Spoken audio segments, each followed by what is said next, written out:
Just a quick video today, just to explain how the 4-inch cube works with UK antweight combat robots. Now, your 4-inch cube, your robot basically needs to fit in the 4-inch cube in any orientation. So, for example, this robot here is 4.5 inches wide. Now, it wouldn't fit in the cube this way, however it fits in this way, and this is perfectly allowed as long as the next dimension, so from the front to the back, isn't more than 4 inches. It's good. So you can have it larger than 4 inches in one dimension, as long as it fits 4 inches in another dimension. Similarly with this one here, it's just under 4 inches wide, but is greater than 4 inches long.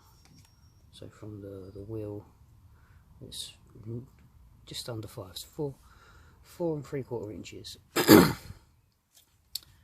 This one would fit into the cube in this orientation here. It doesn't have to have all the wheels on the ground, and as you can see, there's still a fair bit of space left with this particular robot.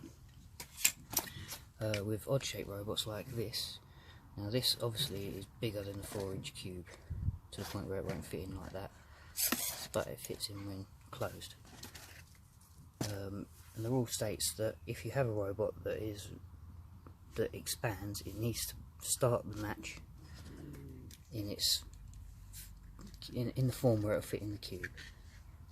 So basically, I would have to start this robot in a fight like this before I can open my grab and drive over and grab hold and lift up people.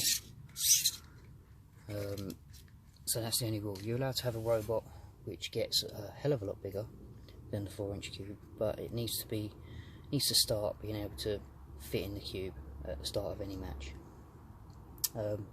Sometimes with cluster bots, if you have a cluster bot or a multi-bot, the rule states sometimes this is adhered to, other times not so much, that the robots would need to start in being able to fit in the cube together.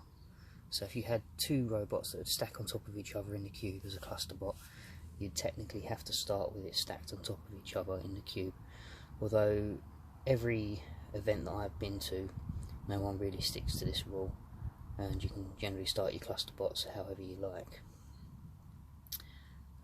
You are allowed to have like I mentioned, you're allowed to have a robot that grows infinitely bigger, but it needs to be activated via your transmitter. It doesn't need to be able to return to that size, so you could have like a robot with springs that would allow for springs and like a clip that holds it together, and you press a button on your controller at the start of the match which releases the clip, and the springs allow it to grow. It doesn't necessarily have to return via the transmitter, but you're not allowed to have one which is squashed into the cube. It needs to be able to fit into the cube, and then if it's going to grow, it needs to be activated by your transmitter to grow. So yeah, I hope that clears up anything for any non-UK antweight builders and any newcomers to the UK antweight scene.